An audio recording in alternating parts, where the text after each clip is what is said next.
ZB9 news కి స్వాగతం. పెద్దపల్లి పట్టణ కేంద్రంలోని బీఆర్ఎస్ పార్టీ కార్యాలయంలో పెద్దపల్లి బీఆర్ఎస్ పార్టీ ఇన్ఛార్జి మంత్రి కొప్పుల ఈశ్వర్ అధ్యక్షతలో దీక్షా దివస్ ను పురస్కరించుకుని కేసీఆర్ చిత్రపటానికి పాలాభిషేకం చేసి అనంతరం అమరవీరుల స్తూపం వద్ద అమరులను స్మరిస్తూ అమరులకు ఘన నివాళులర్పించి దీక్షా దివస్ కార్యక్రమాన్ని ప్రారంభించారు.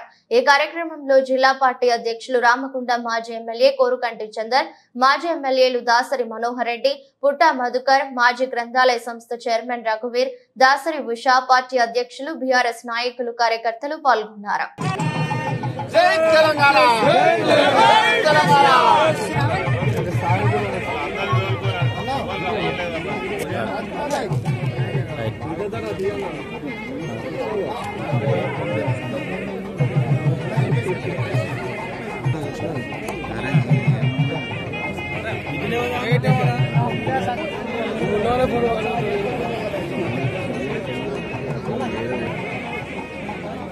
అదే విధంగా ఇక్కడ ఉన్నటువంటి ప్రెస్ మీడియా మిత్రులకి అందరికీ పేరు పేరున ఒక్కసారి జై తెలంగాణ, జై తెలంగాణ. అప్పుడే డీలా అయిపోయినామన్నా. నేను ఒక్క ఆడబిడ్డనే. మొన్న రైతుల కోసం 25 కిలోమీటర్లు పాదయాత్ర చేసిన. ఒక్క ఆడబిడ్డని ఇదే పెద్దపల్లిలో ఒంటరిగా ఉంటానా. మరి ఆడబిడ్డ గొంతు ఇంటుంటే మీ అందరి గొంతు ఎంతుండాలన్న ఒక్కసారి జై తెలంగాణ, జై తెలంగాణ. మరి నాలాంటి తెలంగాణ ఆడబిడ్డలకి మమ్మల్ని ముందుకు తీసుకొని పోయేలాంటి రోజు ఈ దీక్షా దివస్ రోజు.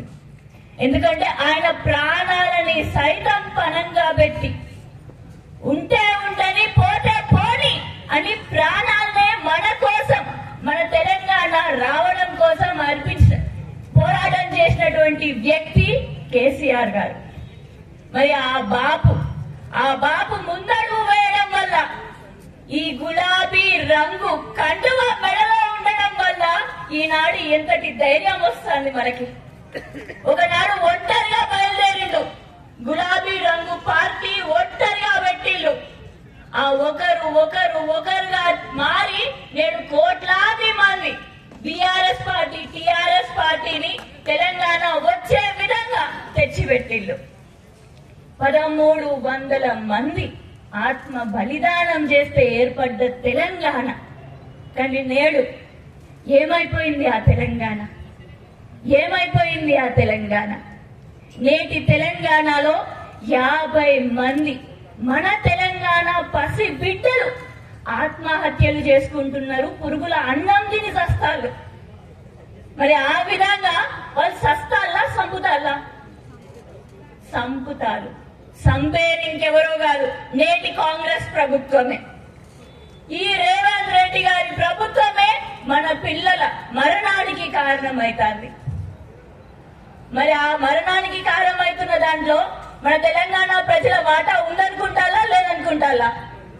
బరాబర్ ఉంది. ఎందుకంటే ఏరి కోరి మరి కాంగ్రెస్ కి చేయికి ఓటేసి నేడు వాళ్ళకి పీఠం మీద కూర్చున్నబెట్టిన తర్వాతనే లగచర్ల అయింది. 50 మంది విద్యార్థులు చచ్చిపోయేళ్ళు, వేలాది మంది విద్యార్థులు పొట్టబట్టుకొని కన్నీరు పాలెత్తు హాస్పిటల్లకి పరుగులెత్తుతున్నారు.